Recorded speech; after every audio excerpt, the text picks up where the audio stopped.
जब इंसान के शरीर के किसी हिस्से को चोट लगती है तो सबसे पहले वहां मौजूद कोशिकाएं प्रभावित होती हैं। इन कोशिकाओं के अंदर मौजूद खास सेंसर्स तुरंत सक्रिय हो जाते हैं जो दर्द के संकेत भेजते हैं। ये संकेत नसों के जरिए दिमाग तक पहुंचते हैं। दिमाग तुरंत इस संकेत को पहचान लेता है, हाँ, यहाँ कुछ गलत हुआ है। फिर दिमाग उस जगह पर दर्द का एहसास भेजता है ताकि इंसान सतर्क हो जाए और उस हिस्से की हिफाजत कर सके।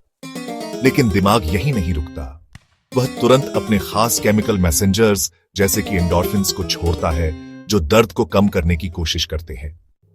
इसी के साथ दिमाग एक और आदेश देता है, शरीर की प्रतिरक्षा प्रणाली को सक्रिय करता है और सुरक्षा कोशिकाओं को उस जगह भेजता है जहां चोट लगी हो।